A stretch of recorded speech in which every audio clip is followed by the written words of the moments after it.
Lori. Hi, Latonya. How are you? Pretty good. Welcome. Yeah. Greetings, Ricardi. Ms. Benjamin, it's an honor. Pleasure to see you. Look forward to hearing from you. Definitely. You got some great folks.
All right, welcome, ladies and gentlemen. Good afternoon. My name is Latoya Benjamin. I'm the Director of Economic Development for New York State Senator James Sanders Jr. Really excited for this opportunity for us all to be together to talk about the state of the district. We're going to talk about various issues as it relates to business, economic development, and housing.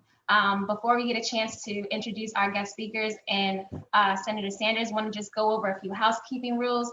All of our guest speakers will keep our comments up to 3 minutes, and we'll have an engaging conversation. Today, for this panel discussion, we have some phenomenal people that represent the anchor institutions throughout Southeast Queens. We have no other than Ms. Annette Runcie from the Merchant Association of Mars. We have Ms. Tayana Rena representing the Black Resource Network. We have Mr. Swally Kessingley, chairman of the proposed Southeast Queens Federal Credit Union. We also have Mr. Kevin Alexander, president and executive director from the Rockaway Development and Revitalization Corporation. We have the phenomenal Ms. Rena, the executive director for REMA for Us, based out in the Rockaways. We have Mr. Calaxi, deputy director from the Queens Economic Development Chamber Corporation. We have Mr. Joe Barden from the Market Community Corporation. We have William representing the Chaya Community Development Corporation. We also have the phenomenal Ms. Miller representing the Neighborhood Housing Services of Jamaica. And we have Mr. Ufu Izigwe, CEO and founder of Who's Your Landlord. Super excited. And without further ado, I want to acknowledge Senator Sanders, who serves as the chairman of the Banking Committee for New York State, as well as the chairman of the MWBE Task Force, and basically all things economic development. So ladies and gentlemen, let's welcome Senator Sanders. Thank you very much, Ms. Benjamin. I'm not going to speak much here because we're doing something different. Typically, when you have a state of the district, an elected official comes before you and I present, and I may be doing it based on data or empirical evidence or something, but I want to do something different. We're living in such amazing times that we have to do amazing things. And what better way to do it than with amazing people? So I've gathered up the best people that I know on this business in our district, and I want to hear from you.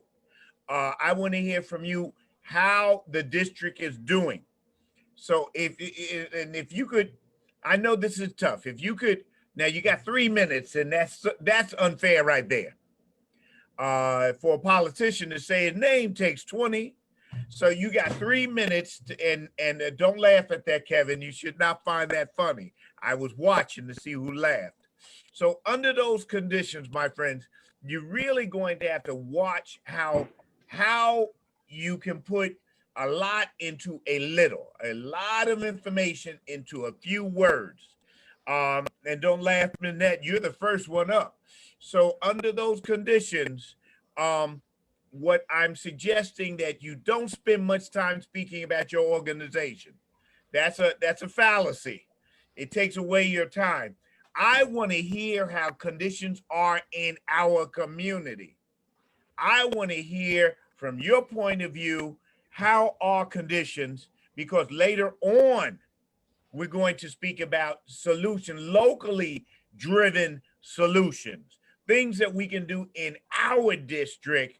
Why should we wait for the train from DC or Albany or City Hall or wherever trains come from when there may be things that we can do? And part of this is you're giving me my economic housing marching orders, my friends. You're giving me my marching orders. Now, just as you were mentioned on the flyer is how you will be called upon. And poor Latoya has a job of A, calling on you in the order given, and B, cutting you off when your 3 minutes is up. That is so unfair. That's why I'm having her do it, because I'm a coward.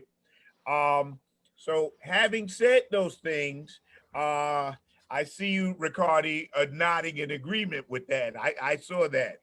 So having said those things, Annette, you are the first one. What is going on to the merchants? What is going on in our community that you see, and later we can speak of what we can do about it. But first, what is going on? And thank you all for being here. Miss Runcie, you have to unmute yourself. Hello.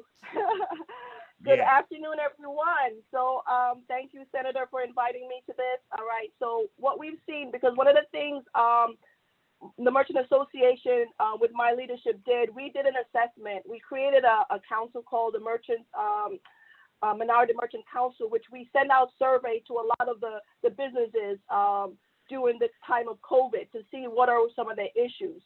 And not surprisingly, the same issues that they had before COVID is the same issues they have right now. Not being able to access to capital, funding, money. This has been one of the big issues that we have faced, the merchants in Southeast Queens, not getting access to capital, money, funding for their business has been a tough challenge, worse now during COVID. One of the reasons for that is, of course, their financial structure for their business. And this was a thing that malls, the Merchant Association, have been working very, very hard on, is how do we build strong financial structures for our merchants in the community. So that's one of the work that definitely is necessary for our merchants in our community. The other issues that they face, of course, is, along with not getting funding, is not really getting contracts, or business. That's the number one thing that, of course, any business are looking for business, consumers. And so even with the COVID crisis, the COVID pandemic, one of the things that a lot of the businesses looked for, including myself as a business owner, was contracts with government agencies. And we have not been able, even with the whole MWBE requirement and stuff like that, we are not getting access to contracts and government contracts. And of course, there's a lot of reasons for that, which we'll probably talk later, but that's another area in which we will have to look at how do we get more Black and brown business access to government contracts. So my 5 minutes are up.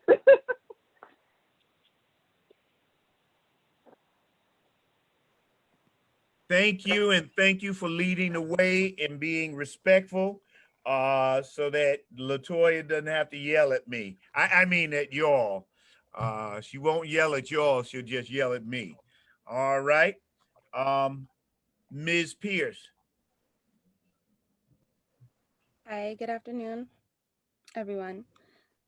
So with the Black Resource Network, what we did throughout the pandemic was that we were able to create a list of local businesses that we would be able to support during this time. And we would extend this list to our members within our group who are also consumers, and they would be able to support these local businesses. Something else that we did was we also created infographics online that offered suggestions on best ways to support local businesses during this time of COVID. And this was very good because it helped us in engaging with our local small businesses that were Black owned. We were able to access them online as well as through delivery. And this helped to raise awareness within our community of which businesses needed help during this time. And this concluded in thousands of dollars of revenue being brought back into our community and back into these businesses. So small business was able to see the impact of our work right away with the local community support. And we were able to raise awareness and push engagement within the community to foster support to the small businesses. However, we noticed that this was not able to be sustained because consumers were lost their jobs. A lot of them lost their jobs throughout COVID. And also finances had to be reallocated to their basic necessities. So they weren't able to purchase as often as they were. So this hindered the support for our local small businesses. And so as Black Resource Network, we did all that we could do based on the support of our members and creating these infographics and also bolstering support within the community. But we noticed that it's not enough. The consumers were only able to support based on a certain extent, based on what their financial abilities were during that time. And also we noticed that businesses are only able to operate not at 100% capacity, which contributed to loss in revenue. So I think that the problem that we noticed is that we just need, similar to what Annette said, is that we just need access to more capital. We need more grants allocated to our area and not loans, because we're not able to pay that back, considering that during this time it's a financial strain on everyone. So yeah, we just need a plan moving forward to know what that will look like for local businesses, restaurants, and different establishments moving forward. Thank you. Ms. Benjamin, I'm going to let you take over.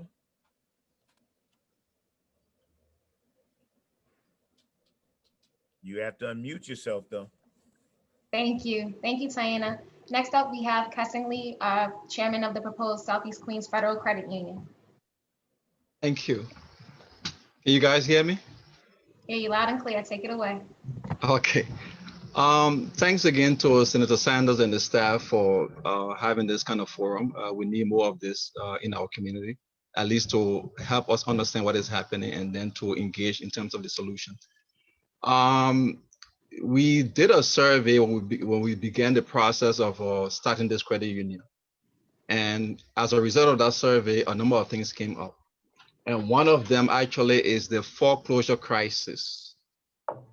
In 2006, there was an article that came out that said that Southeast Queens has one of the highest per capita income of any Black neighborhood in the entire country. Since that time, we were targeted for takeover. And the result has not been favorable to us. The foreclosure crisis, we actually became the epic center of the foreclosure crisis in the whole state of New York. Not just all over the place, but in the state of New York, we became the epic center. And as a result of that, people are losing their homes and continue to lose their homes. Businesses are closing. As if that's not enough, the situation has been compounded by the fact that we have illegal foreclosure and actual theft of properties. You're not just talking about illegal foreclosure. You're talking about illegal foreclosure, where documents are being forged. When the subprime lending was taking place, banks were generating a lot of loans and all of that. They sold those loans without transferring the actual paperwork to accommodate them. And then they just begin to foreclose on people. I have been fighting for the past 12 years on my own property. So these things are happening every day. And unless we can stop that, it's not going to change. And secondly, the Queens Supreme Court has not been helpful. I think it's one of the most corrupt entities that we have in our community, because basically they are rubber stamping everything that the bank gives them. And this is creating some serious problem here. The third thing I want to talk about is that whenever dollars come into our neighborhood, it does not stay here for much longer compared to the other neighborhoods. You're lucky if the dollar circulates here in 1 or 2 days. In fact, some people talk about amount of hours. How do we stop that capital flight from taking place? How do we get to keep our money circulating within our own neighborhood so that it generates both economic development and economic growth? So those are things that we ought to tackle. And lastly, we all know that gentrification is taking place. I was in Brooklyn the other day, and everywhere you turn, the place has been gentrified. I was in Harlem, the same thing is happening. The next target right now is Queens. Our community has been reconfigured. And if we are not careful, we will lose this neighborhood before we open our eyes. I think our people are in a state of coma. Unless we awaken to see what is happening, I'm afraid we're in for a treat. So there is an economic tsunami that is coming. And unfortunately for us as a people, we're not prepared for that. So I'll stop right there. Thank you, Kessing Lee. Next up, we have Mr. Alexander.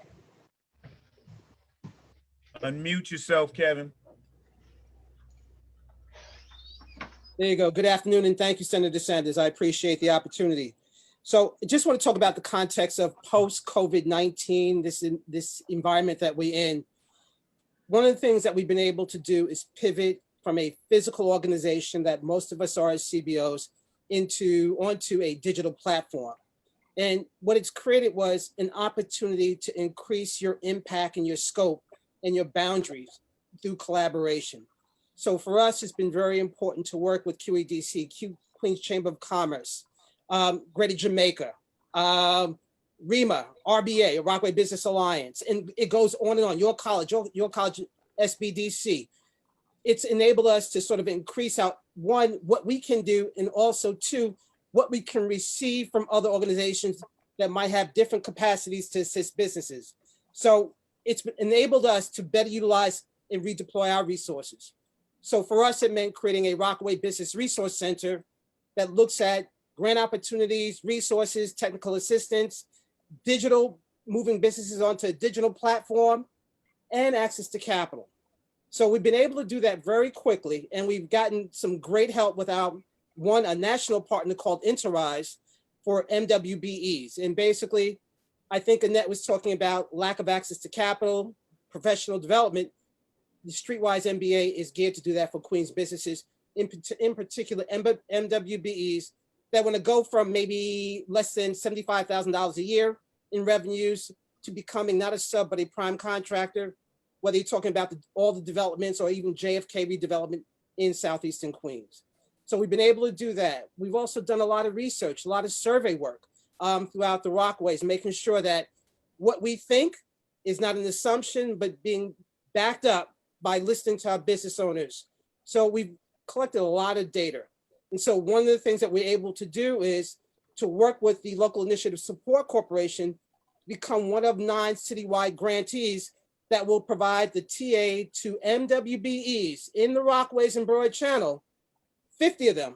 And out of the 50, we're going to recommend to LISC 15 to receive a grant for up to $20,000. So that, again, is the technical assistance, but also the access to capital to leverage for them to do other things.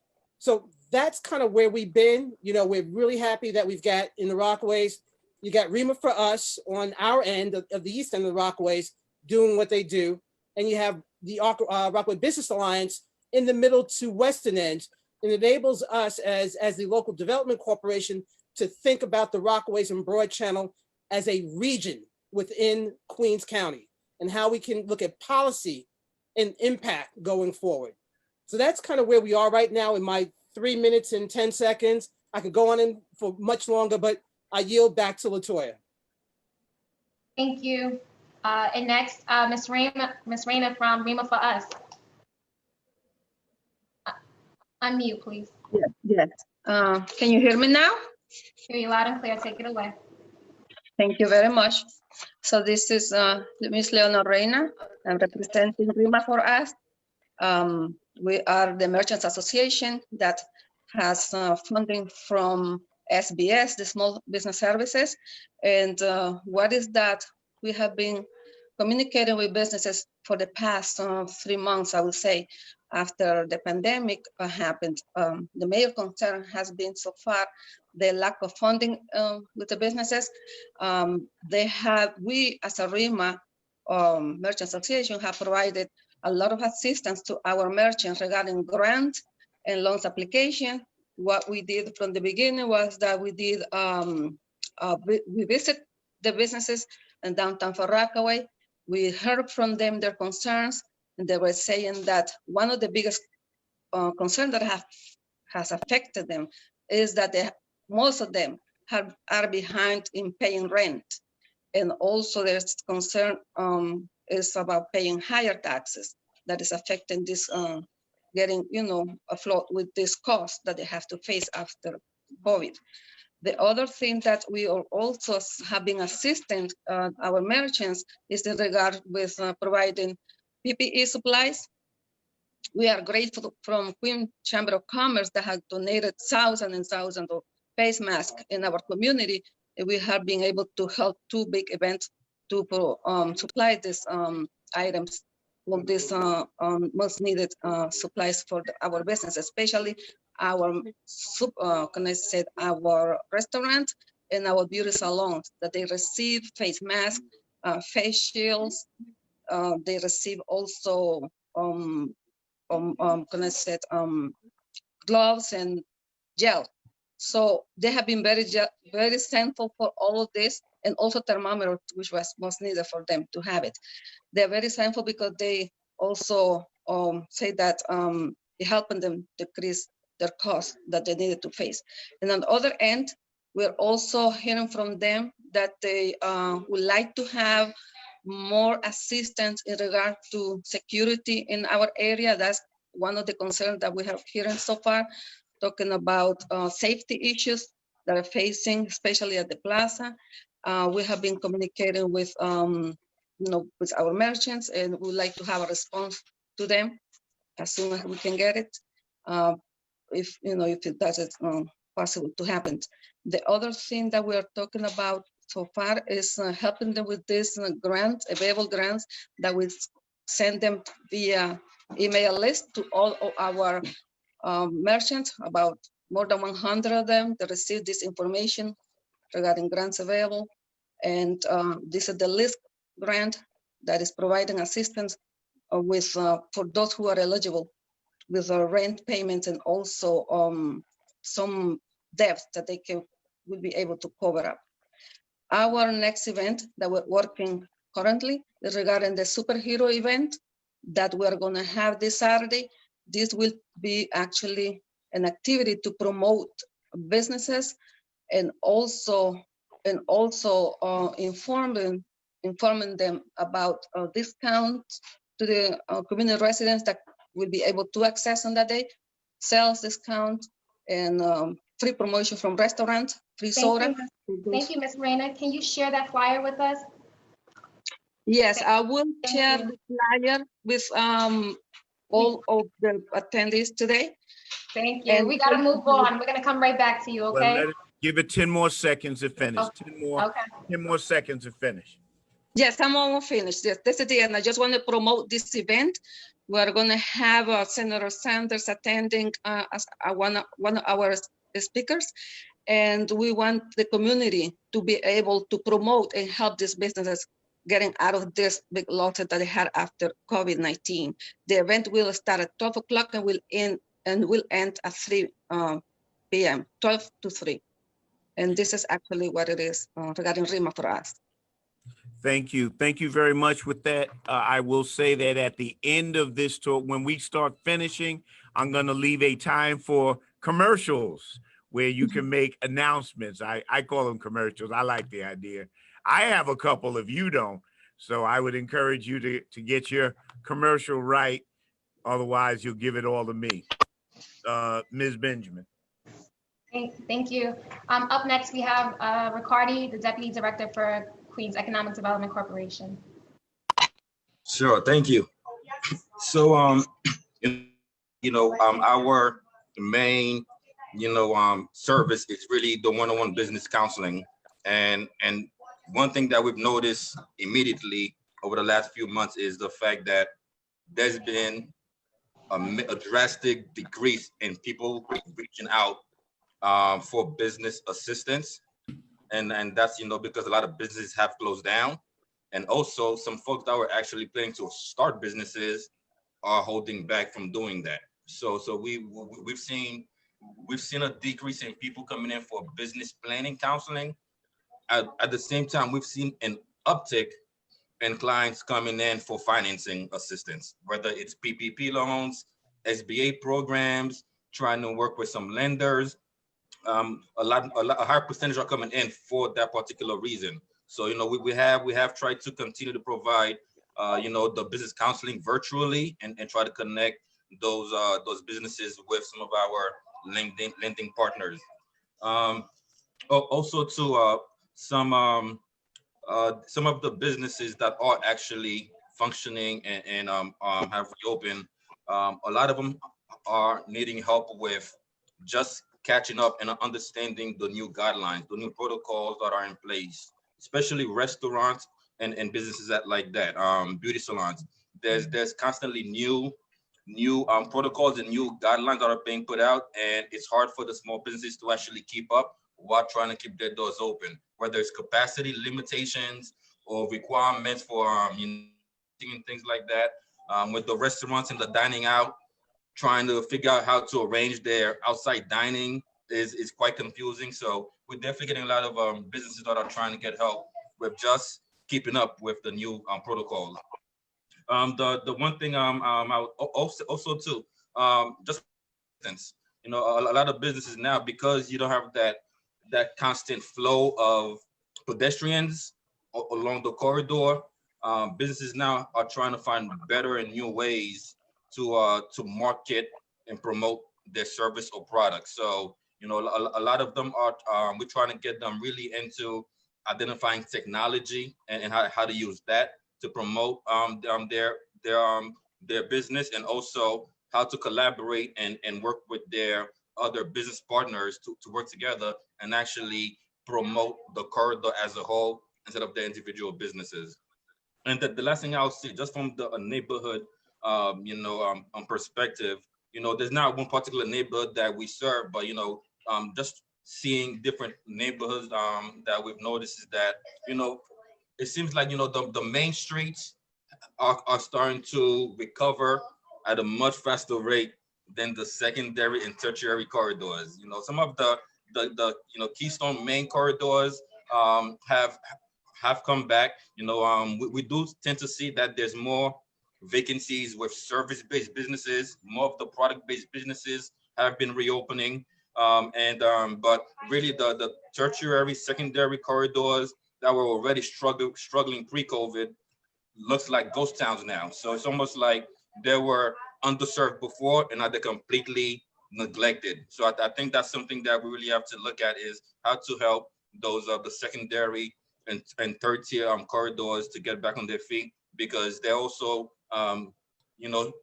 is a representation of what a neighborhood feels like. And if those fall apart, it's just a trickle down effect where it just seems like things start falling apart. So definitely the need to identify some of the secondary corridors is I think it's something we need to look at, because the main ones seem like they're coming back pretty well.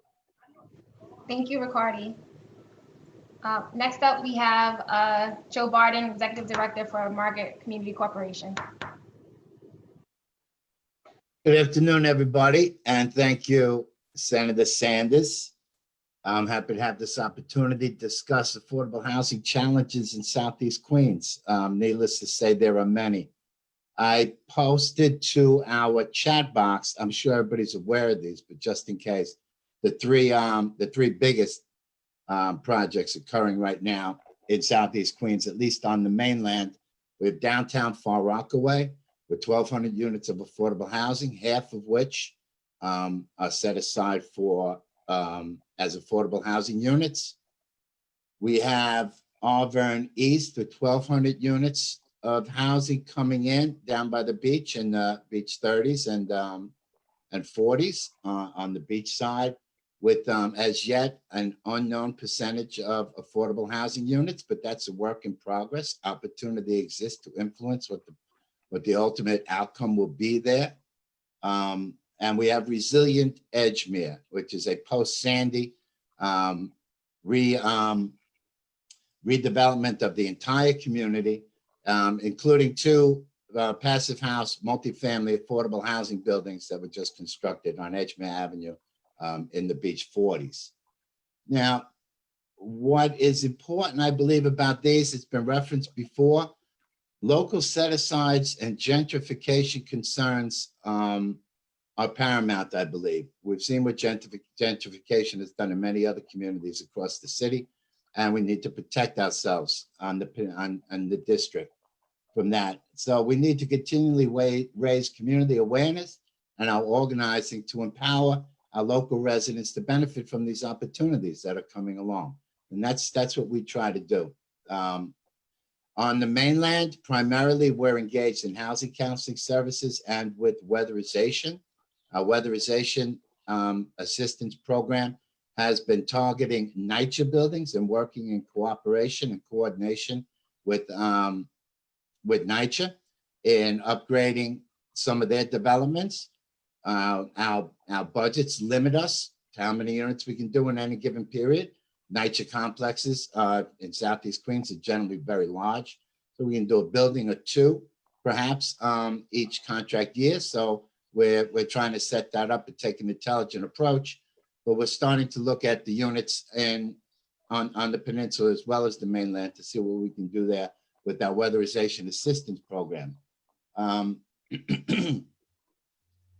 We are working with the city, with the state, and with the Center for New York City Neighborhoods to address the foreclosure crisis that's still ongoing in Southeast Queens and has been exacerbated by COVID-19. That's been a big problem. Following hard on the heels of that have been evictions. We're getting the majority of our service requests these days are for eviction prevention, or eviction assistance, or for subsidy assistance to prevent either eviction or mortgage foreclosure.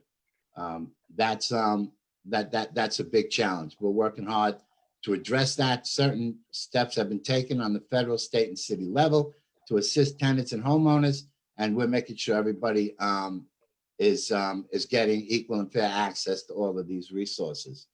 Awesome. As Kevin mentioned earlier, we also took great pains to set up online systems to continue to provide the highest quality housing counseling services that we can remotely, including online applications, forms that can be signed online with e-sign programs, video counseling, things of that nature. I think what's important also about what Kevin said, the things that we put into place and the things that we've learned during this shutdown are things that we're going to carry forward into our business models as we move forward. In other words, there's always going to be video housing counseling now. You know, it was a rare thing before. Maybe you had the rare telephone counseling session, very ineffective. Face-to-face on Zoom or some other video platform is a very effective form of housing counseling. And we're seeing very good results for it. We hope to carry that through. Next big. Okay, let me just wrap that up. Just to say for the senators' information that due to COVID, some city contracts fell through the cracks. For example, I mean, not an issue for the senator perhaps, but we lost our Housing Preservation Initiative contract with HPD. But on the state level, payments on state contracts have been rare and few between March and now.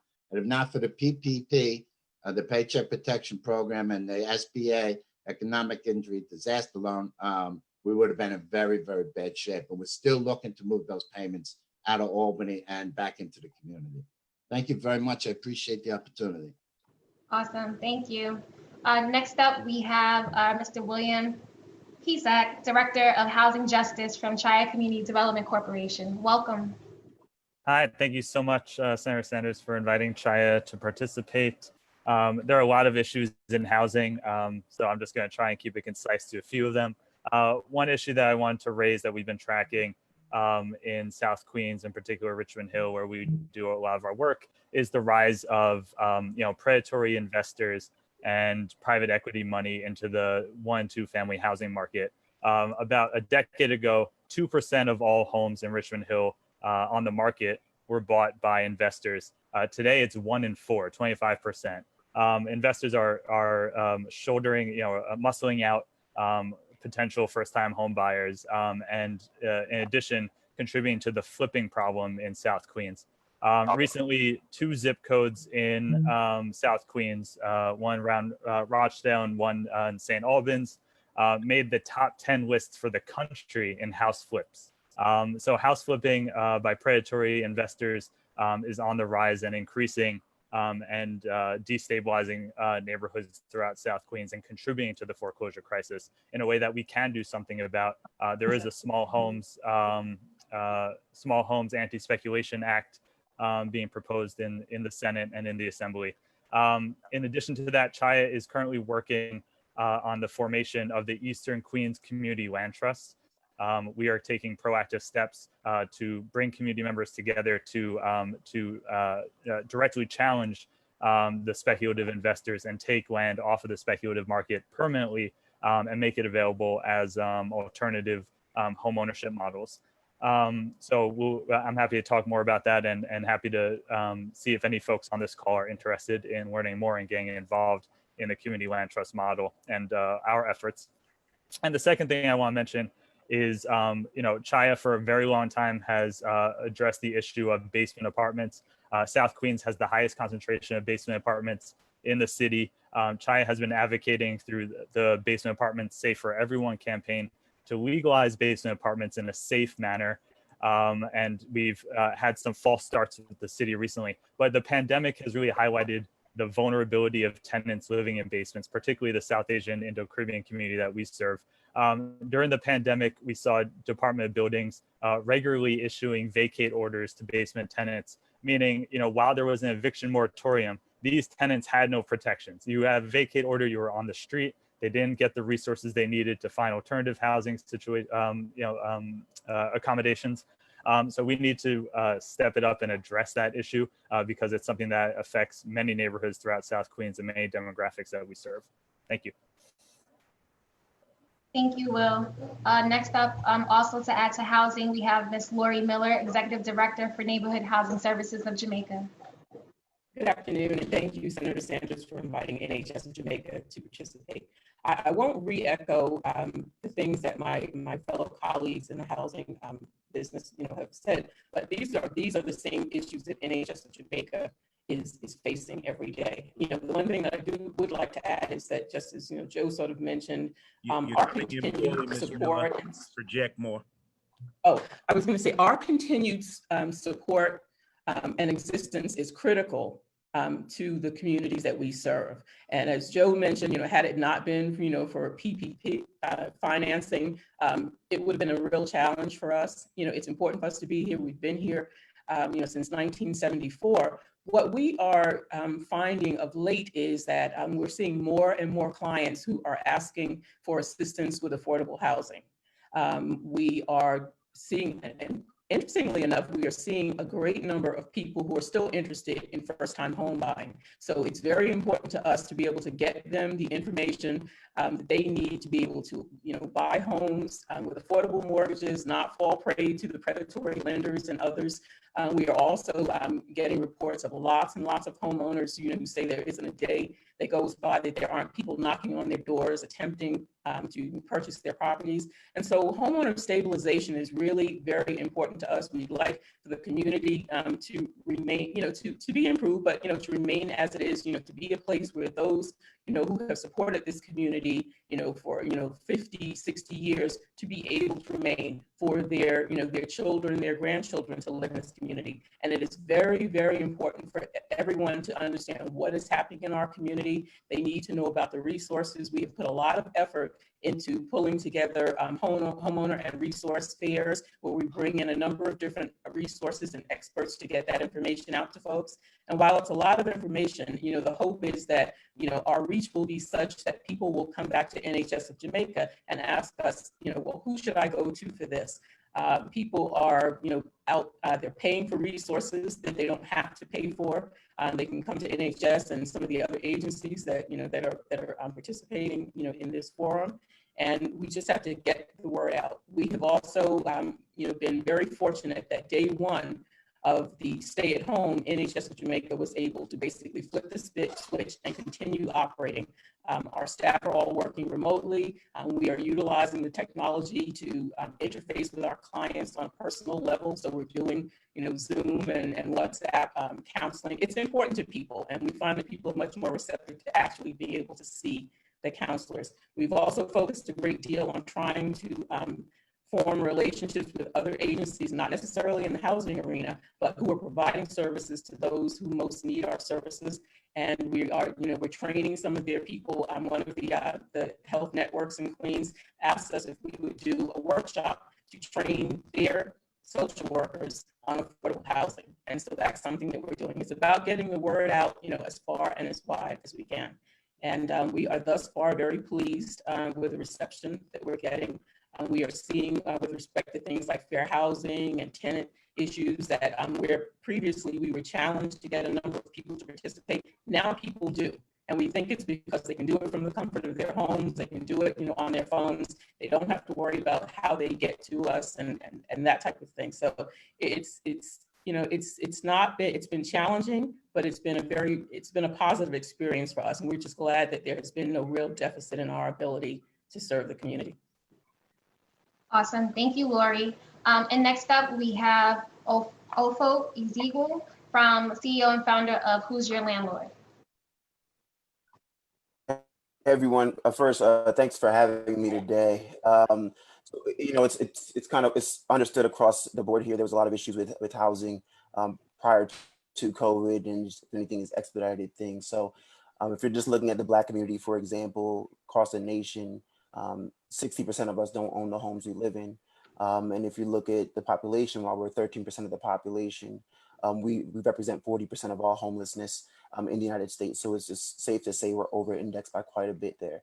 A lot of my job at Who's Your Landlord is focused on providing landlord reviews around the leasing process, around the lived experience of residents, as well as things that they're experiencing with COVID and other factors that would impact their housing experience. And so we have reviews in over 300 cities, but when I focus in on just New York, a lot of things we were doing this summer were around helping people because we realized there was a gap in a few areas. One was that for many renters and landlords, there was uncertainty around what legislation would pass, in terms of eviction moratoriums, what kind of stimulus checks would be provided to folks that are in need. And when folks that are renting don't get the relief that's necessary, that has that then domino effect, even amongst landlords and property managers who aren't receiving that operational capital either.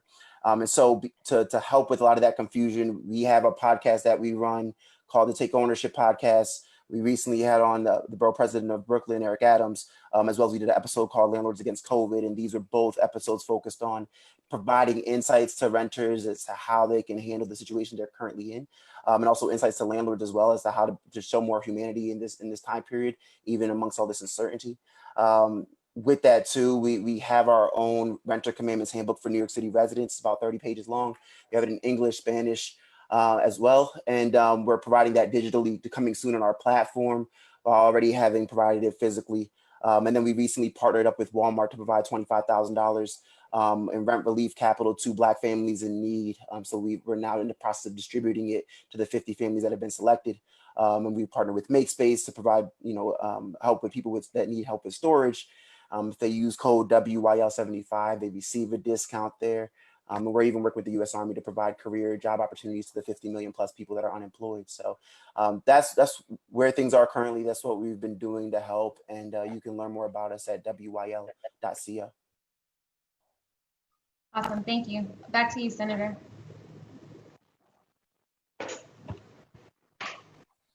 I am really excited at some of the things that we are doing. I mean, look at it from my point of view. I have 10 or 12 of the best folk out being my counselors. You guys are helping me to figure out what I should do.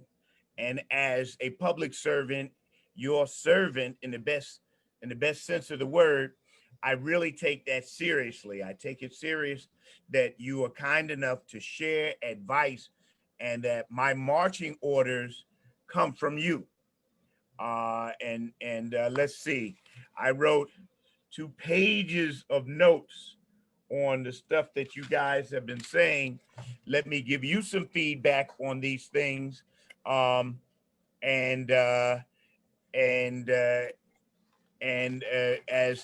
Latoya looks to the audience and see if they have any questions that they want to raise.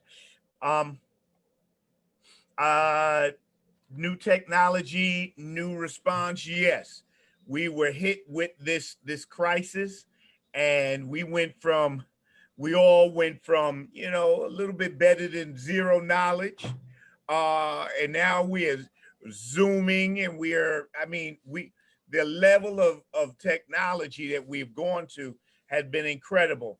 We must find ways of sharing it. Some of us are further ahead than others. We have to find ways of sharing it, and we should say which platforms are the best for which purpose. So, you know, we can share that type of knowledge. In terms of business, no access to capital, the age-old problem, Ms. Runcie, that we've been dealing with, and we are really fighting our way in. As the chair of banking for New York State, I must admit, I really got pushed back. I had every intention on attacking this and have yet to figure out how do I get the banks in the business in this COVID mindset. We would have been attacking that issue long ago.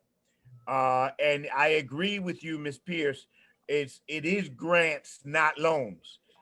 These companies are loaned out already. They are perhaps over their limit now, and more loans will be the death of it. May I remind everybody that the Department of Small Business Services just put out a very good study on businesses, I believe Black businesses in New York City. And if you don't have that, you're hurting yourself. Really a good study that was done. We need grants, not loans. And that's going to be interesting. And everything from WYL.com and other new ways of, you thought I couldn't do that. I gotcha. We're coming up with new ways of doing a bunch of stuff, and we need to put it together. I need to, just as you know about Walmart, I've been in touch with, and I'm talking high level, Netflix, Bank of America, somebody else gigantic I've forgotten already, where we are speaking of how they're talking about these hundreds of millions of dollars. I wanted to start in Southeast Queens personally. I mean, I'm all for putting out that and more, but I say everything should start in Southeast Queens. That's just, that's the way I am. So I need to share with you the bites that I've gotten, who's really interested and who's just blowing smoke. And we all need to do a quiet sharing, and LISC and other companies. I've been speaking to LISC about some very interesting stuff some projects that I'm working on. The question of foreclosure and or eviction and or mortgage, I mean, let's be clear. This is the issue of the day. And the city is making it worse. Be aware that there's a tax lien sale that will take place on the 5th, which will make the situation much worse.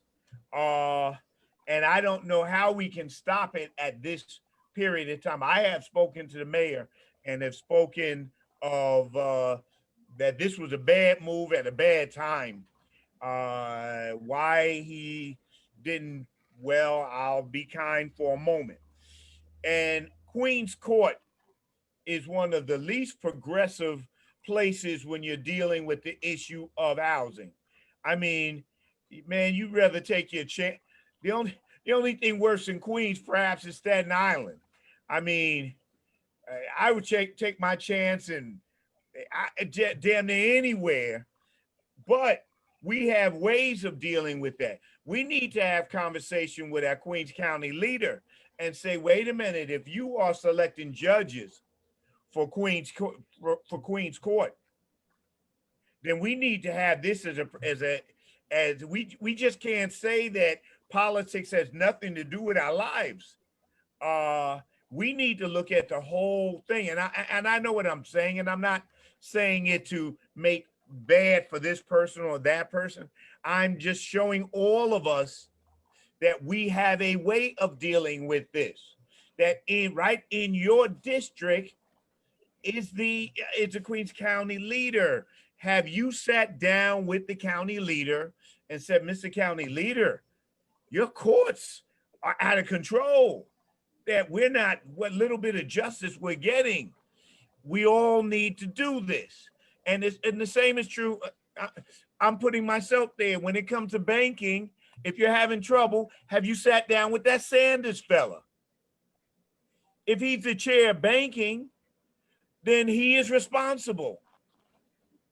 I'm not the cause, let's be clear, but I should be part of the solution. And I'm just showing you that I'm not trying to single out anybody. I'm just saying we have the power right here in Southeast Queens to do something about these things. And that we need to do something about it.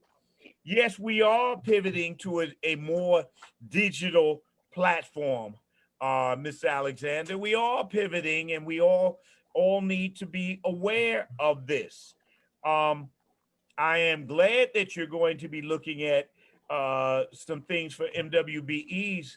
I'm going to certainly have my eye on the MWBEs coming out of Broad Channel, sir. Last time I looked,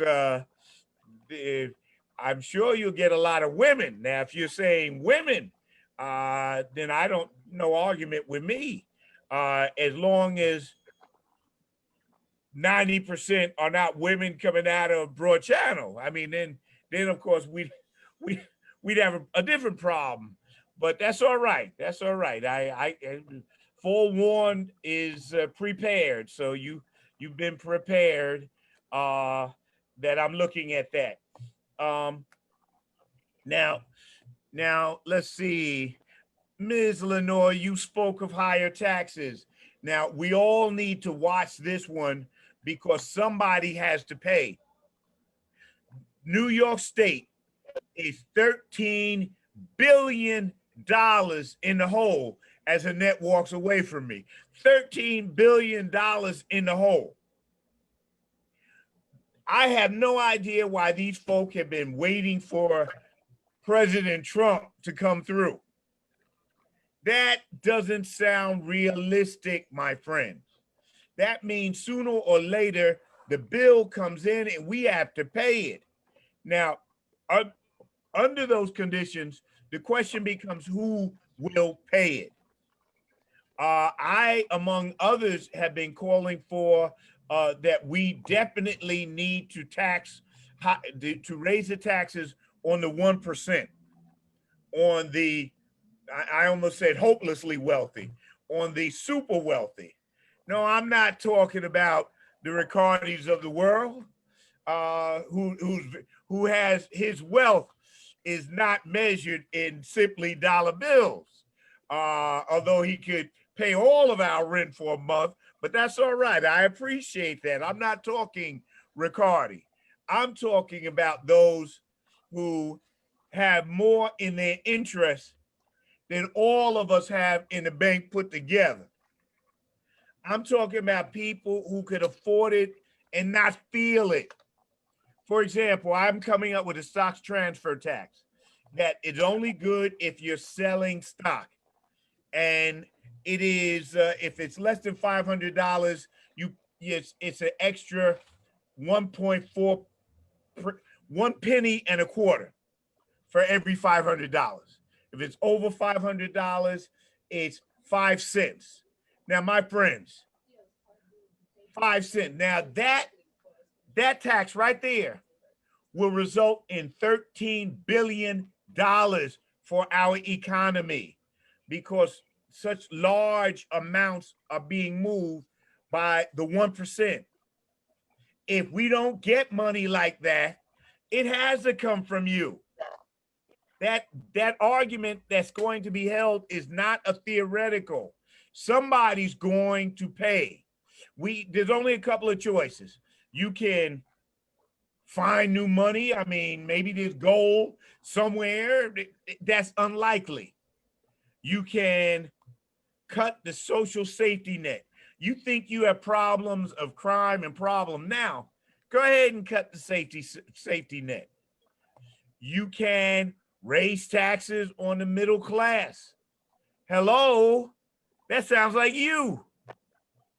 Or you can ask the rich to pay a few more pennies so that we can have a decent city. Choices will be made, my friends. Your taxes are in there.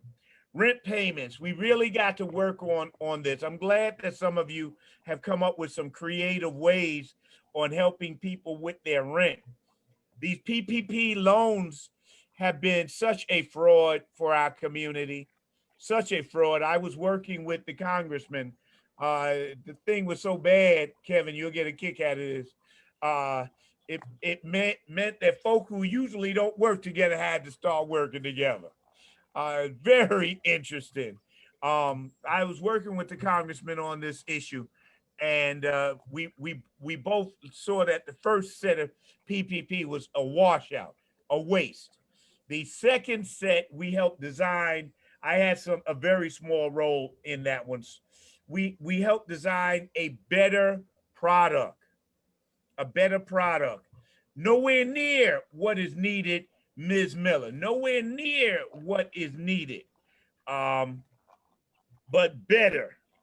I agree with you all that these new guidelines and rules are really messing folk over, especially the restaurant industry.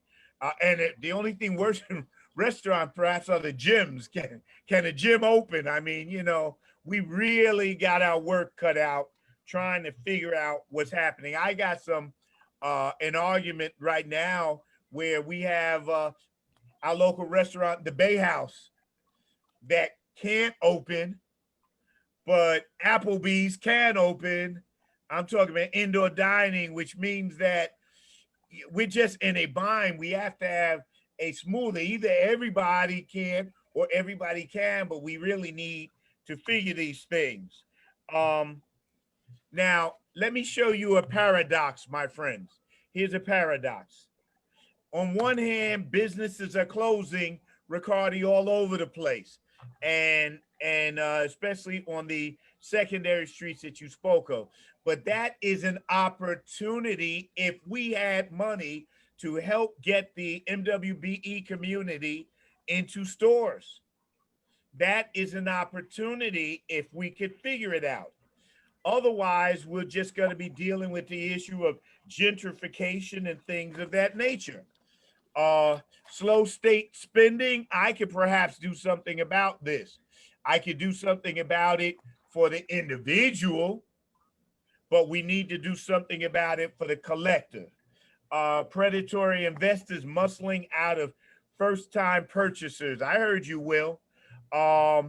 This is incredible, and you need to tell me about this act, this perhaps bill that's out there, and why if something is good to protect the people, how come you didn't get me? How come it's not mine? First things first.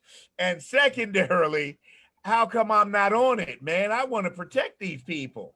Don't let that happen again, man. If you find some way that we can protect everyday people, I want in.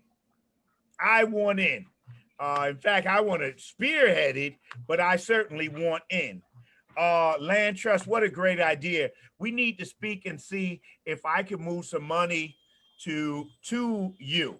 Now that the Democrats have taken over at the state level, monies are possible. No, don't, Joel, you all come running in here. No, Ricardi, Ricardi was putting his shoes on. Don't do that. But at the same time, it may be worthy to hold certain conversations like the one about a land trust and things of that nature.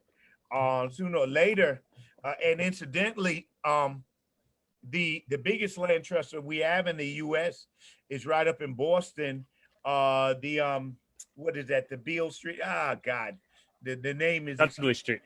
Say again. Dudley Street. Dudley. Dudley Street. Thank you. I'm going to lead. Before this COVID hit us, I was about to lead a bunch of us to go and tour it. We're in touch with Dudley Street, and those who are interested in community development, you really want to see what they've done up there. The largest co-op movement in the US is right up there in Boston. And as soon as they give the okay, and as soon as I think it's safe, we'll take a bus up there. And, you know, but I'm going to be very careful because I can't afford to lose y'all. We need to figure out how to work together. We need to figure out how do we get bigger grants, bigger money out there that we individually may be too small, but collectively. I'm up here speaking to the Bank of America, and they're putting up $100 million a year for 10 years. Man, my position is just put half of that in my district. But I don't want to be greedy. Yes, I do.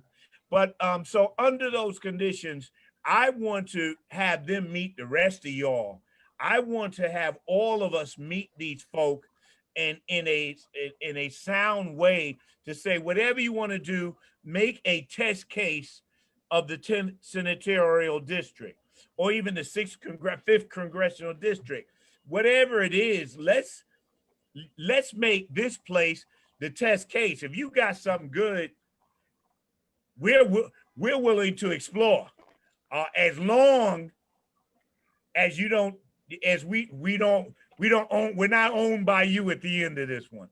As long as we are determining our own destiny, Brother Kelsey, as long as we can figure those things out, then I'm down with it. And we need to figure out, how do we use this chair of banking? Now get ready, Latoya, you're about to come with questions from the audience. How do we use this chair of banking to do something more than be some exalted title? How do we use it to bring some money into our community and our organizations? All of these electeds are, you know, these are your servants in the best sense of the word. Now, let's figure out how we can do this. I'll stop there. I'll be back in a second. Latoya, what you got for these people? And I'll be back in a second.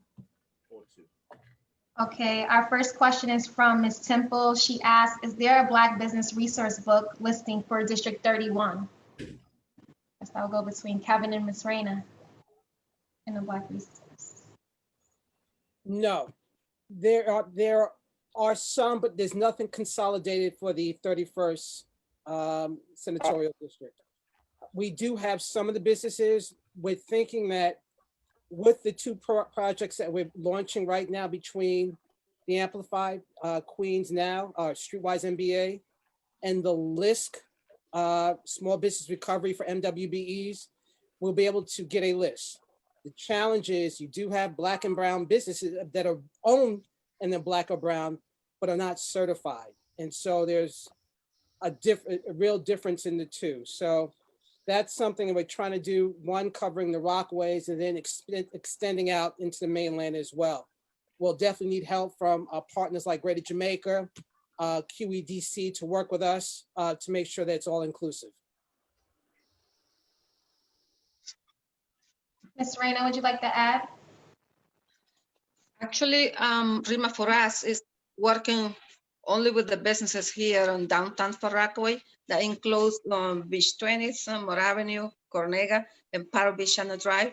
And those are the updated information. We're still working on that, building more communication with them and building a list. So as soon as we get more information, we can share with you and we can be distributing information, but we are working under that. Awesome. And we are also working with the Black Resource Network and the Mars Association and Small Business Development Solution Center to provide a comprehensive directory for all of Southeast Queens. So look forward to partnering with Rima for Us and RDRC on that as well. Thank you. Thank you. Correct. Our next question is from Carmen. She asked, what programs are available for renters whose homeowners fell prey to foreclosure followed by the eviction proceedings? Yeah. Lori, if you want to take a shot at that. And Will.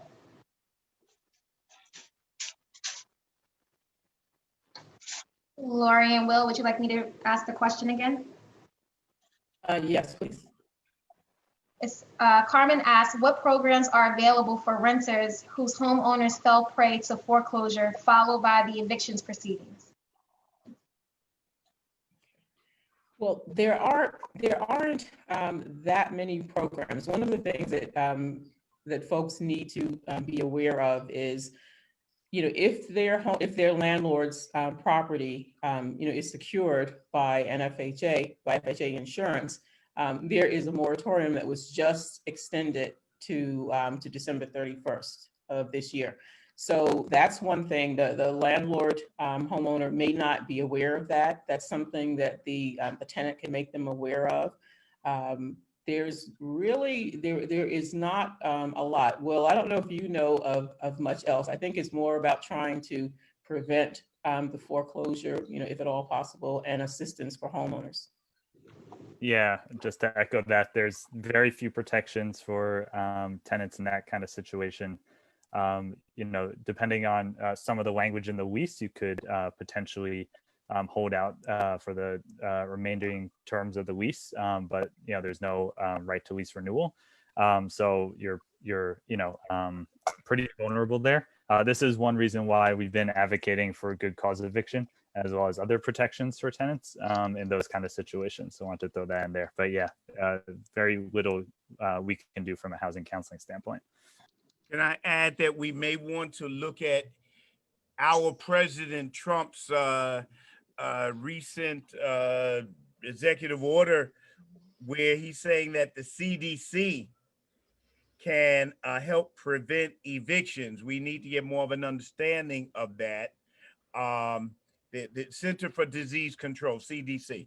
And this came out yesterday or the day before, where the CDC is saying that there should be a moratorium based on the COVID, that you should not evict people. So we need to get more of an understanding. I don't even know if the CDC has the power to enforce that, but this is if they do have the power, it may give us a strange tool from a strange place. Your next question, Latoya. I'm sorry. Something I can add real quick too is, one thing we found is that most evictions are happening. People owe only a couple $100 to a few $100s. So even for our program, oh, I'm sorry. Can you guys hear me? Can you hear me now? What we found was that, most people only owe a couple $100 to a few $100s when it comes to why they're being evicted. And so, even for our program, we were providing $500 per family, which oftentimes more than covered the spread. So I think, even if it's, sadly for now having to lean so heavily on kind of the private sector to provide those kind of grants and opportunities, there are, a little bit can go a long way in really helping to solve the housing insecurity crisis we're seeing now. But just adding that piece in there. And I would like to add that, there are some people may be eligible for one-shot deals. I think a lot of people tend to think that there are only certain people who are, but you should explore it. Don't rule it out automatically. And the other thing is that there's some, what's in the works is, a mediation, service, because landlords and tenants sometimes think it's all or nothing. And I think sometimes just sitting down and having a conversation that says, if I'm $200 a month short on my rent, do you really want to evict me when I've been a good tenant and when I start to work again? Come up with an agreement that says, I'm only going to pay you, $1,500 a month. But and now tenants can use their security to pay their rent. It means that the back end there isn't anything. But come up with an agreement that says I still owe you $1,700, and that $200 accumulates. As they say, cross that bridge when you get to it instead of today. Latoya. And I just want to share that Joe just put a resource in the chat. And it is a resource from the HRA that helps people who are at risk of evictions, and we'll post that on the Facebook page. Yeah, I'd also like to say that the question, I think, originally was around homeowners in foreclosure and with their tenants being evicted. There was a moratorium, of course, on foreclosures for FHA insured mortgages and protections for renters in homes that are financed by FHA. So that's just something to look at. But I'd need my housing counselors or my housing director to give you real information on what other services were available outside of the links I posted to the chat box. I would also, of course, like to say that Catholic Charities can work with you over a one-shot deal. What does one shot? One shot will help you catch up if you're not that far behind, and Catholic Charities can help people to do that. And you can get to them in many different ways, including the Margaret Community Corporation. Your next statement, your next question, Latoya. Awesome. This question is for you, Senator Sanders, from Valerie West. Oh, no. She asks tough questions. I don't want one from her. It's too hard. Please, I'll take Ms. West's questions. Okay. She asked, as chair of the banking committee in the state, how can you make sure that the banks in the community are supporting the businesses? And is there a possibility that we can develop a bank in Far Rockaway? Your short answer is yes to both. Okay, next question. No, let me answer her question. I was really I was really doing some good stuff. Now, remember, I'm the chair of state regulated banks, not federal. The giant Chase and all these giant multinationals is not mine. I am the chair of state chartered banks. And so I have to watch the rules and regulations that I propose, because I don't want the state chartered banks not to be able to compete with the federal chartered banks. If you say that the state has to do something and the federals don't, then all those banks rush and become federally chartered. The federal, to some degree, is driving this conversation, and we're playing touch up and catch up at the state level, because the big boys, the biggest boys, let me do it that way, are not mine. However, I absolutely were bringing them down to my district because I had some initiatives and I wanted them to meet y'all. My job is to get out there and find interesting people and bring them to you. You all figure out what to do with these things. Your minds are so much better than mine, but my job is to get out there and shamelessly corral them, bring them to my district, and say, you're gonna do business with some of these people. You could pick the some, but you're gonna do business with these folk. I've been slowed down with this COVID, but I also am looking at making sure that we can get a financial institution in our community. Pick up on that, Ms. West. Notice I did not say a bank. I said a financial institution. Who says that it won't be a credit union, Brother Kelsley? Who says that it can't be a CDFI or something, or make our CDFIs larger, better, stronger? Who says that it must be something, the traditional BANK? If the banks don't want to do it, then let the credit unions in. For our purposes, for this community or these communities, a credit union is probably your better device than a bank for these communities, and the CDFI in there. I have been doing nationwide. I led a Zoom on how do we create a Black CDFI, a Black financial institution. The leader, I am in I work with the superintendent of the Department of Financial Services, and she is anxious to help create a financial institution in our districts. So the talk of our credit union, we got to bring this to, we got to land that plane. A lot of good people have been keeping this plane afloat. One of them is on here right now, but we got to land this plane, LaToya.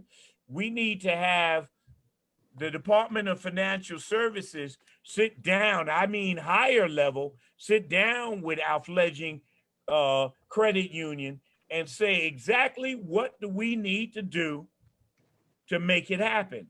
I like it happening under my watch. I want it to happen now, not in the world to come. God to take care of that, but he works through us here. So under those conditions, LaToya, let's sit down with our credit union. Let's see if we can't lock that and other things down. If I was in RDRC, I'd make a point of seeing me. I see Ricardi taking notes again, because I'm very interested in making sure that we have financial institutions in our community. Your next point or question or concern, Ms. Benjamin. There are no more questions from the audience as of now, unless the panelists have questions. Now, here's where it gets good, my friends. Here's where it gets good. You have the right, first things first, to ask anybody of your fellow panelists a question. We're not trying to stump folk. We are trying to help them explain themselves. Maybe they didn't say it in the way you feel it should be said, or maybe you didn't understand it, or maybe you want to make sure a guy like Sanders understands what's being said. And you got to speak to him 2 or 3 times before he gets it almost right. So now you get a chance to ask any question of your colleagues. And right after that, you get a chance to ask me any question that you want. But Ms. Pierce, let me warn you, don't ask me any question that you don't want the answer to, because I give it to you uncut, Will. I do not play games. I'm going to tell you what the good Lord wants you to know on that issue. First, do y'all have any questions for each other? You can raise your hand. Uh-oh. That means y'all saving it up for me. No, I'd rather y'all be hitting one another. Come on now. All right. Now, my friends, do you have any question for me? Then I've either... Can I say something? Yeah, Kessingly and Kevin. Okay, say again, LaToya. Kessingly and Kevin. All right. Come on, I'm ready. Come on.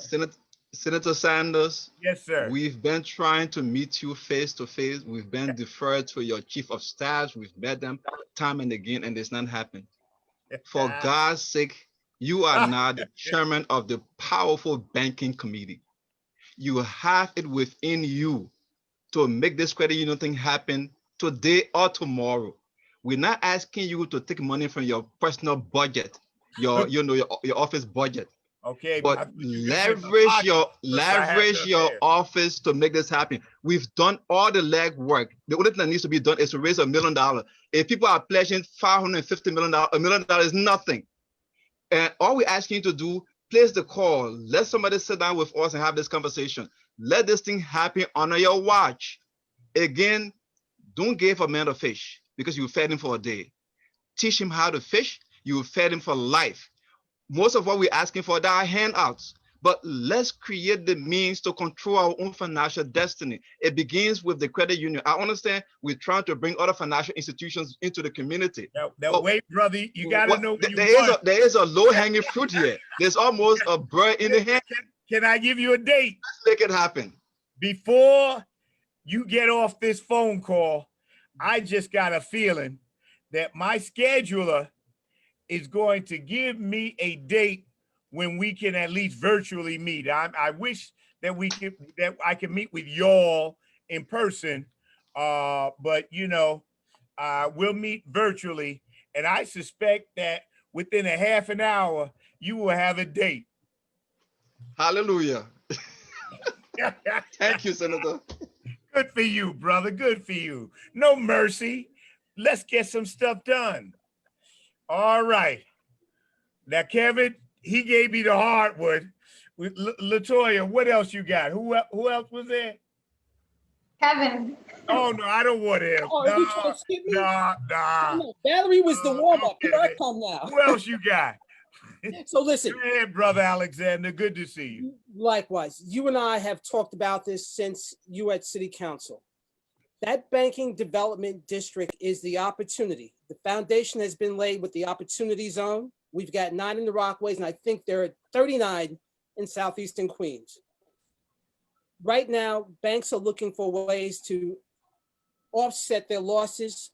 The CRA pieces and components to that might be an opportunity for us to take a look at it again, if we already haven't. And if not, everybody's not familiar with banking development districts, it's just a way in Black and brown communities where we're underserved, underbanked, and unbanked of getting banks not to just treat us as depositories and take that money and lend and invest in other communities, but to reinvest in our communities where we live, work, and play. So it's just another tool in the toolkit. But because banks right now, it's really hard on lending side. You have to have superior credit, both personally and also professionally. They're looking for other ways to offset the losses.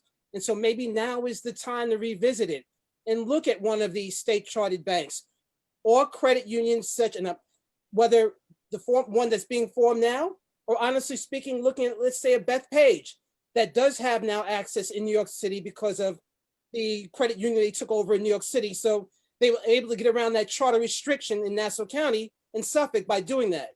But it's worth the time to take a look at now. We have this new credit union that's being formed as well.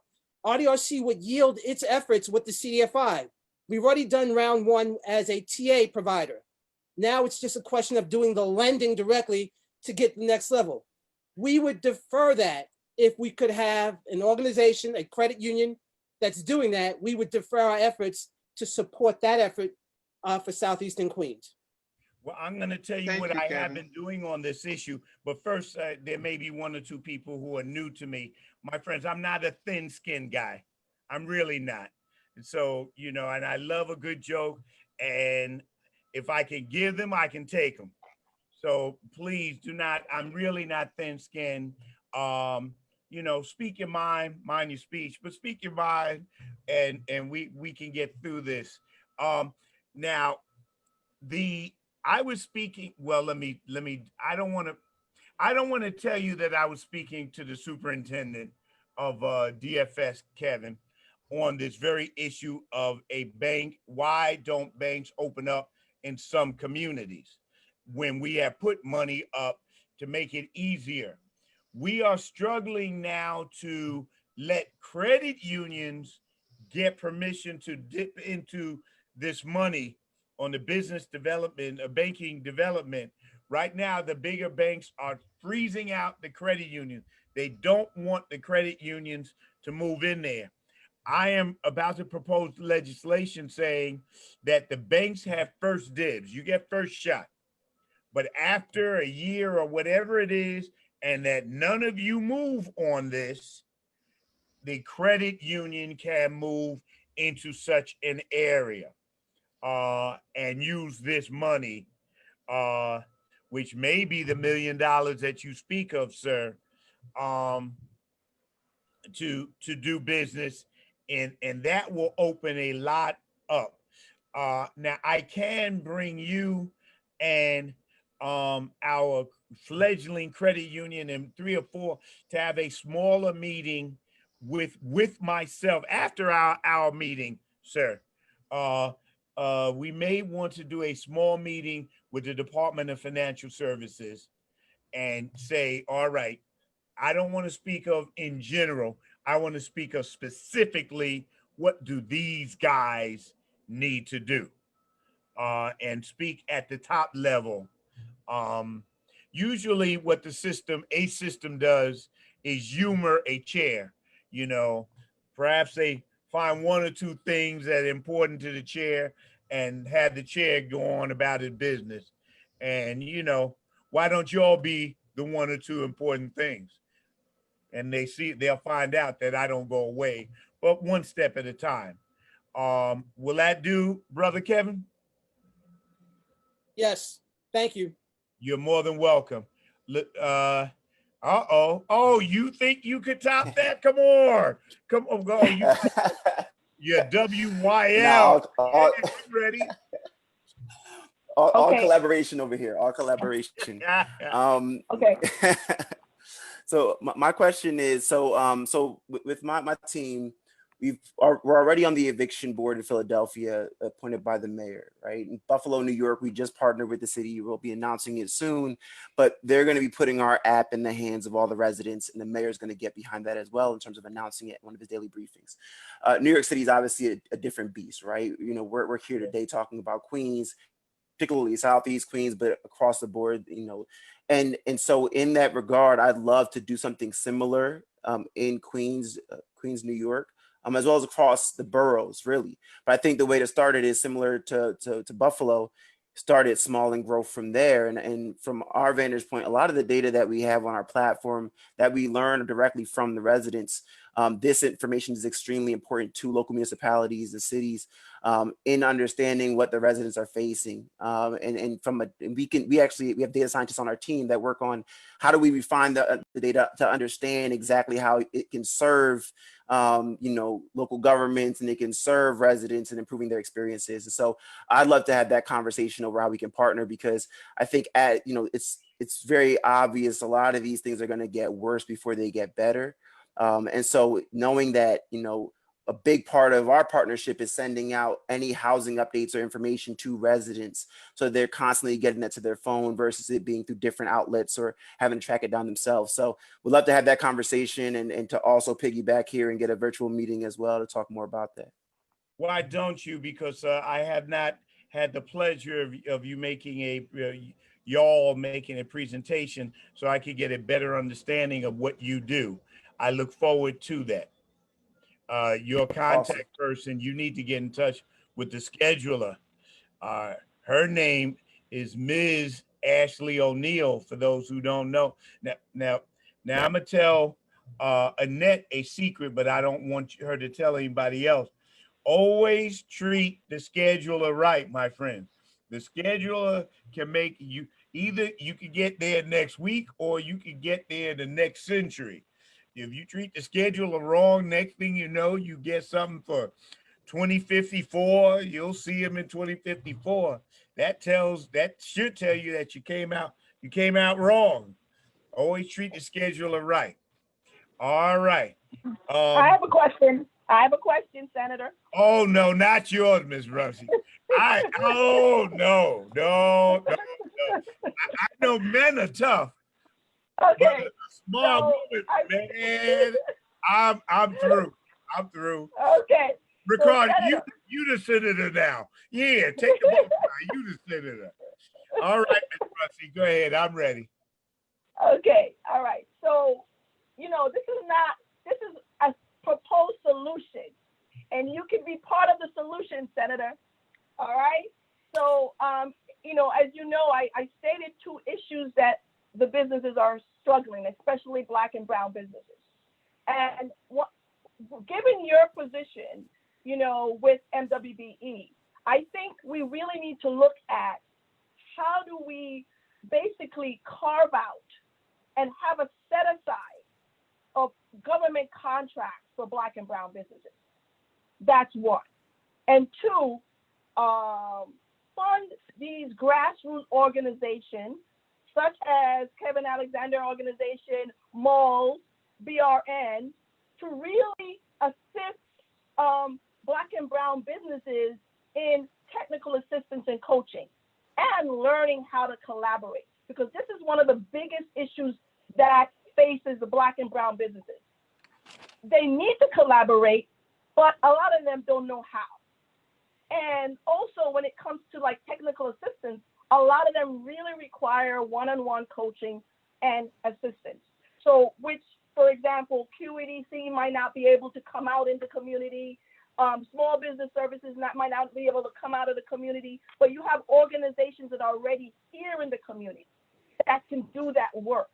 And so that is the two things that I would really love for you, Senator, to look at. How do you assist in those two efforts? I just were writing stuff down.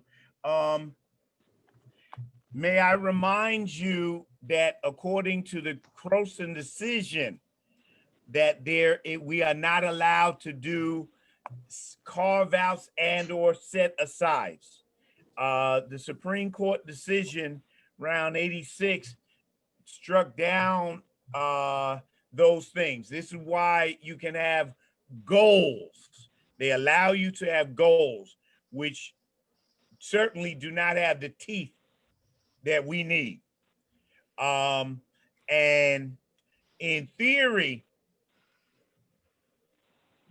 we are supposed to have what you're looking for already. Our governor is quick to say that we are up to 30% utilization of MWBEs. I think that those numbers perhaps have been pulled from the air. And it's not Black and brown businesses. So, you know.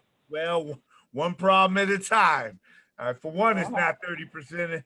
And whatever number it is, it ain't you. That's correct. So I didn't say that. Yes, I did. So under those conditions, we've got our work cut out, and we are working on those things right here in our own community, Kennedy Airport. You should be flooded with opportunity. Every one of you should be flooded with opportunity.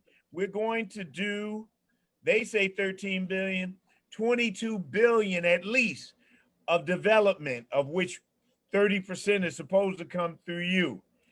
Well, we'll see. But your other point had to do with collaborations. Right. And we definitely think things like this, where we get to know one another and opportunities that are out there. I mean, strange opportunities like food being given, the people in charge of food, the sanitation department. It's not making sense. However, for those people who are competing, hint, I'm ready to write a letter of support for that, for them. Those who know what I'm talking about will get in touch with me so that they will get their letter yesterday. We need to have these type of collaborations, and my office needs to be more effective in letting you know what's out there and getting us into the game. Towards this, one of the ways that we're doing it is through what's called Vital Southeast Queens. Vital Southeast Queens. For those who've been watching Brooklyn, there's a thing called Vital Brooklyn that has delivered $1.4 billion to Brooklyn. We are creating the same type in Queens. Now, suppose we can't get 1.4 billion. Suppose the only thing you could get was 700 million. Ms. Miller, could you live with 700 million? I think I could. Yeah, you might be able to squeak by. Now, I know that that's underneath what you would like, Miss Lenore. 700 million, you can pull that out your pocket, and I appreciate that. But the rest of us would love the opportunity of sharing in 700 million. And that's what we're doing with Vital Southeast Queens. So we are attempting the collaborations that you speak of, Miss Annette, and we're going a step further. I'm going to stay on this. We're going to do a round table. I wanted to do a hearing on the emergency contracts that were let. That thanks to this COVID-19, billions of dollars have gone through the economy. Yes, yes, I wanted to do a hearing on that. yes. Watch my words here. And the process has not been very transparent as where those monies are, and what Well, businesses are getting those monies. Thanks to there being a emergency, they did not have the 30% requirement. So I wanted to do a hearing on this. I have been encouraged, English is important. I have been encouraged that a round table is the way to go here. Now, the difference between a hearing and a round table is that a hearing has the force of law behind it, meaning that we could subpoena and that we could do a bunch of stuff, and people who don't come may end up breaking big rocks into little rocks. They could go to jail. I've been encouraged that a round table is the way that we want to go. The Haitians say behind mountains, there are bigger mountains. So you read this, I'm struggling to do what you want, Miss Rumsey. Government is a weird and strange place sometimes, yet that's my business. More questions? LaToya? Or anybody up here? I'm giving it to you straight. I haven't lied yet. There are no more questions from the audience, Senator. All right, I appreciate that. My friends, I don't believe in just keeping things on the line because we've said it. I'm going to let everybody give their concluding remarks, but then you can also give, I'll tell you what, before you give your 30-second concluding remarks, does anybody have any announcements? I call them commercials. I just happen to have one or two right here. Anybody have any announcements that they want to make? Yes, I do.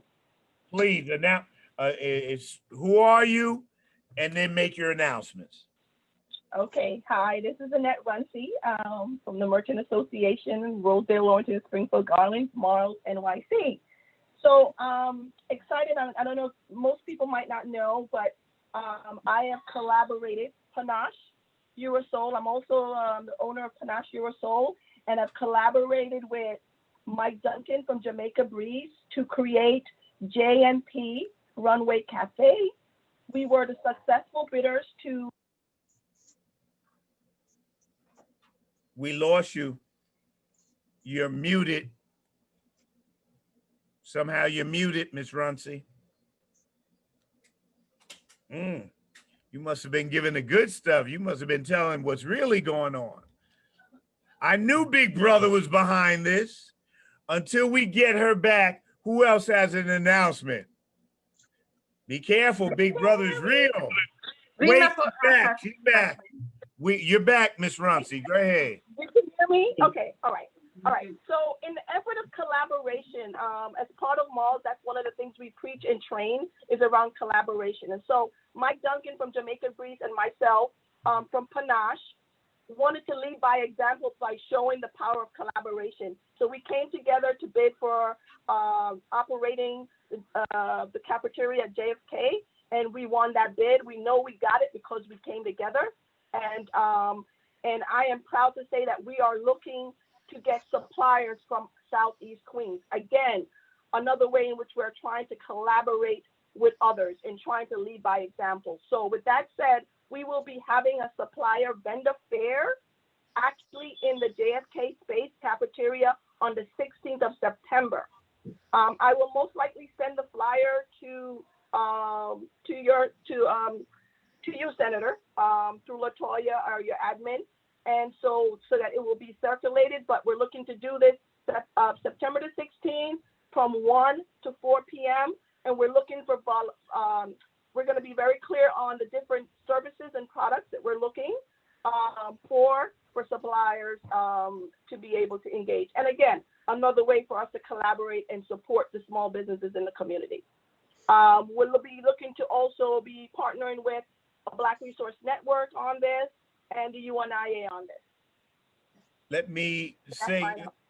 Let me congratulate you again and say that I have some people who want to be suppliers and can aid you in anything from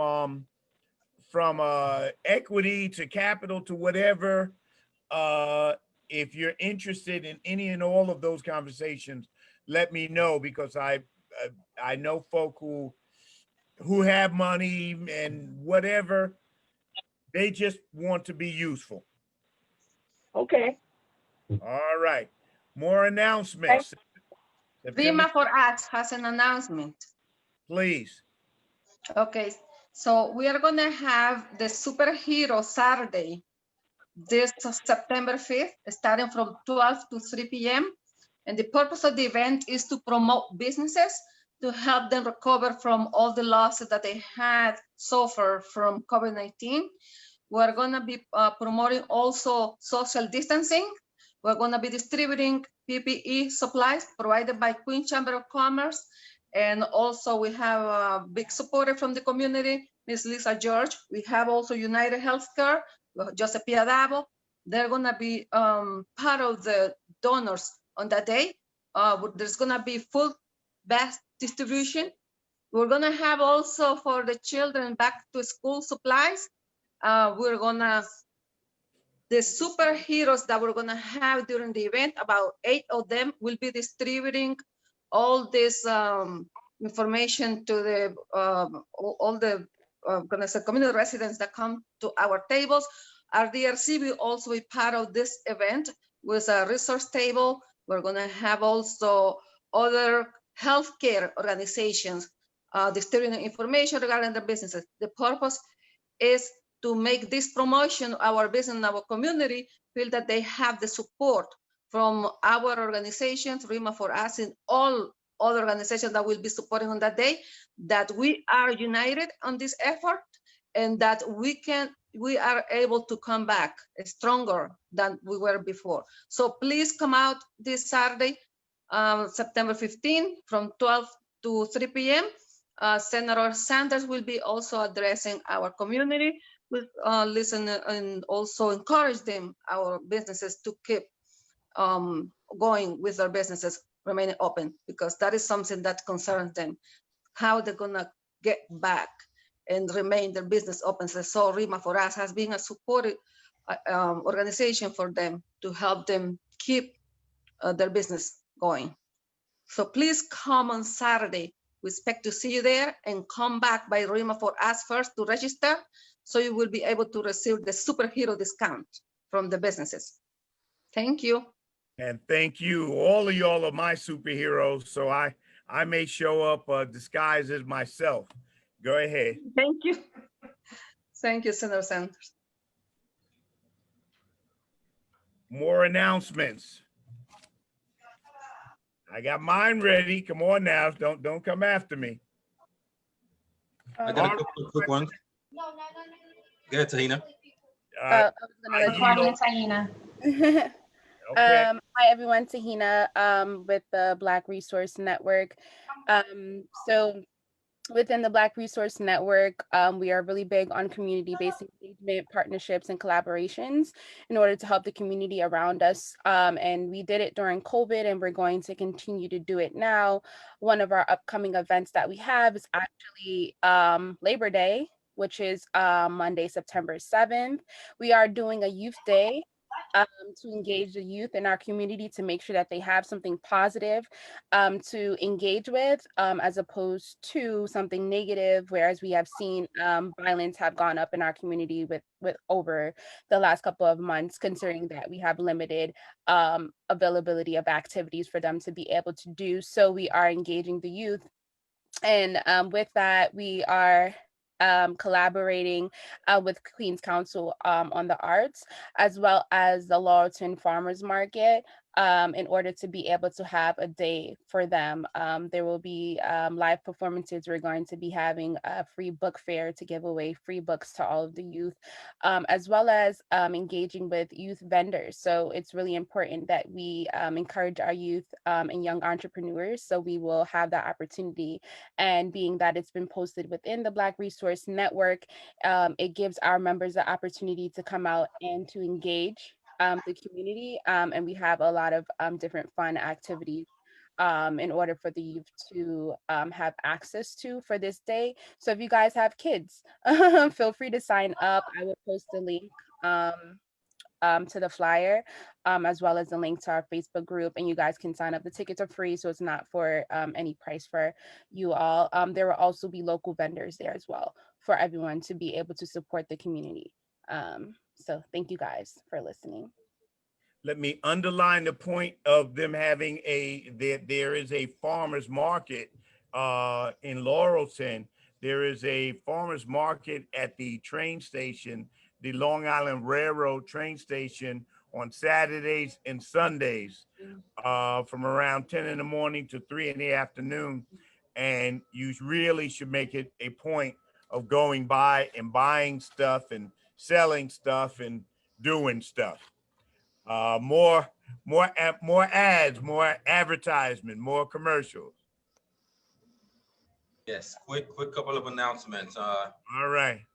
Tomorrow morning, I will be co-hosting a webinar with the Department of Small Business Services on the guidelines for reopening businesses, phase 1 through 4.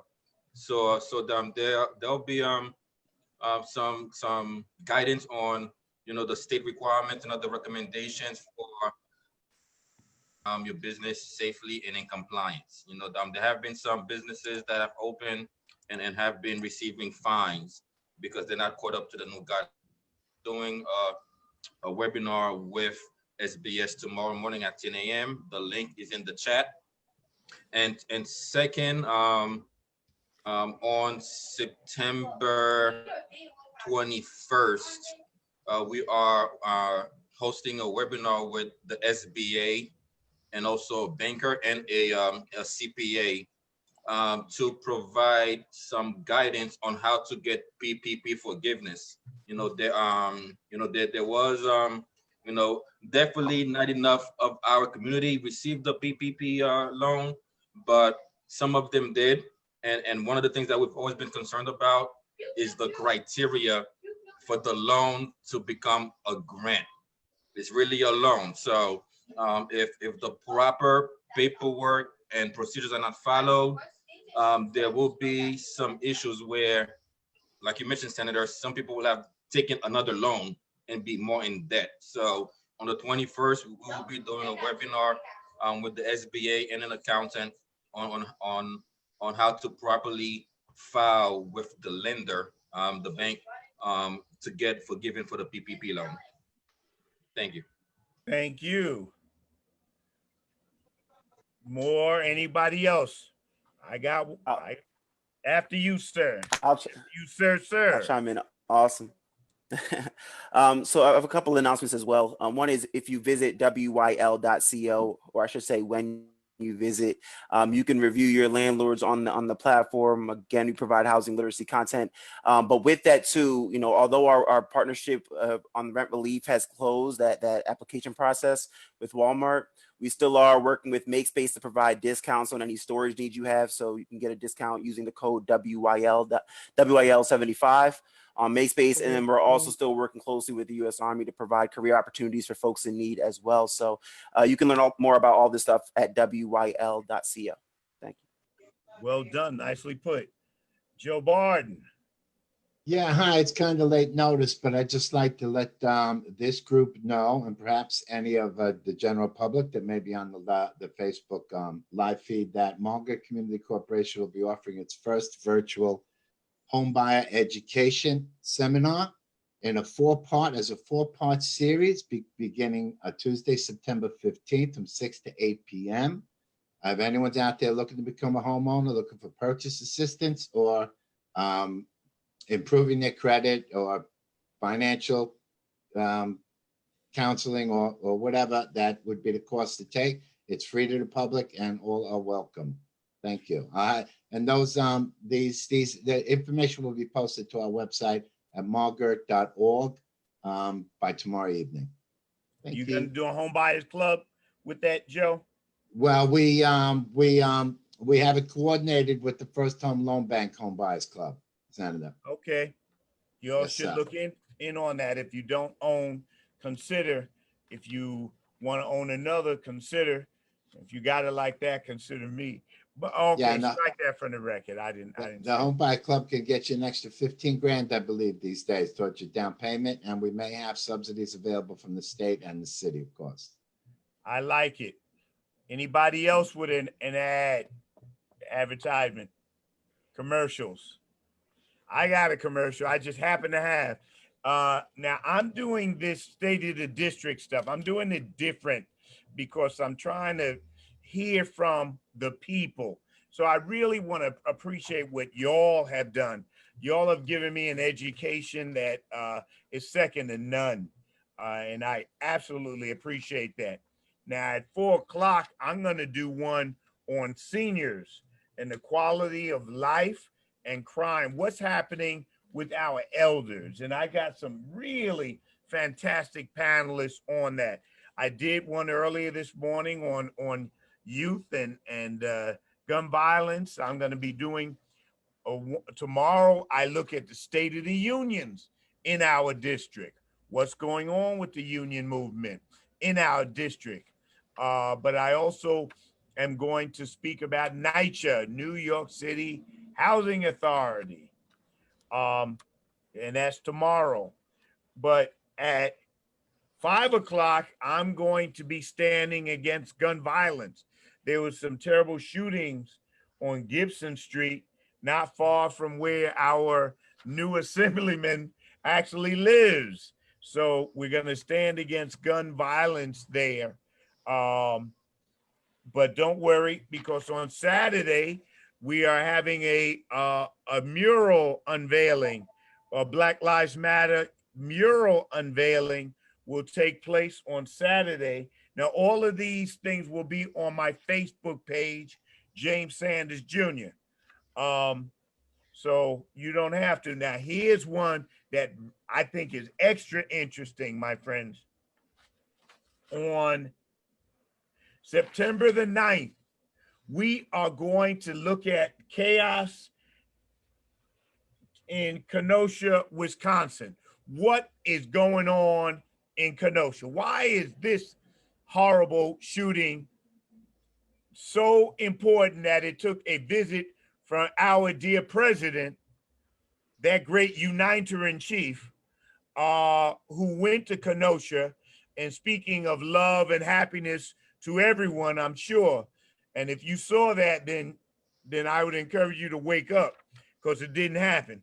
But there's something about Kenosha that is so important that today, I believe, the Vice President Biden is probably there as we speak. Now, I'm going to have the Wisconsin State Representative, my equivalent over there. His name is David Bowen, and he's going to be there. But I'm also going to have the president of the Kenosha NAACP. And that way we don't have to get it secondhand and fifth hand and turn into Fox News, as y'all always do, and hear what's happening. No wonder you come out confused. No, we're going to get it straight from the people who are actually on the ground, and they're going to say what is happening. We're also trying to get in touch with the Black Lives Matter people in that area so that we can hear exactly what is happening. Get your news, make your own opinion based on facts.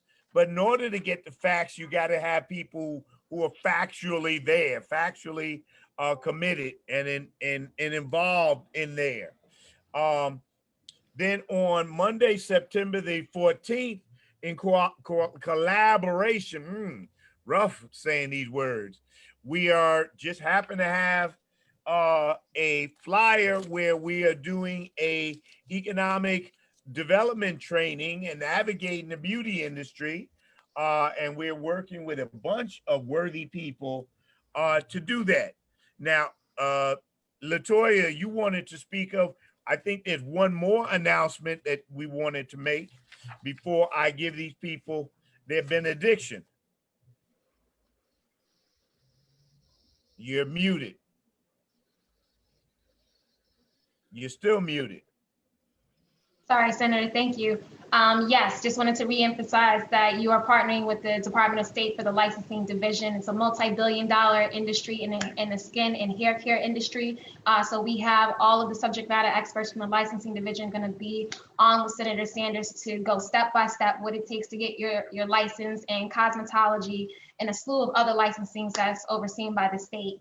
The other announcement I wanted to make is that we are hosting a conference call with the Department of Transportation and our restaurant businesses to talk about what it looks like to rephase, to reopen coming the new seasons.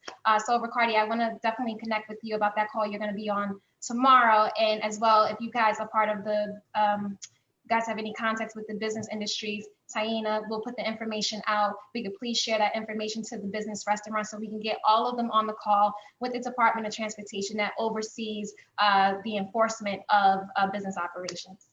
Thank you, Senator.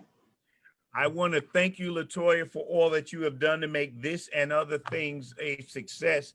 My friends, I really am not only grateful for your attending this call, I'm really grateful and downright honored that y'all take time to educate me and point me in the direction that I need to be fighting in.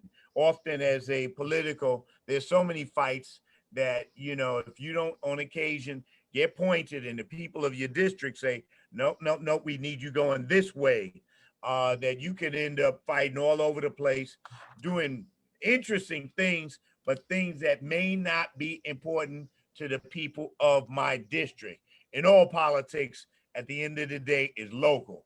If it doesn't make sense to the people of my district, then it shouldn't make dollars for anybody.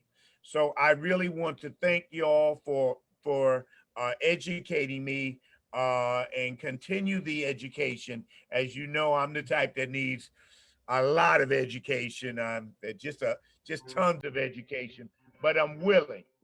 So with that in mind, I will let y'all go and do wonderful things. And I'm gonna listen to the music. I don't know about you. Thank you. Thank you, everyone.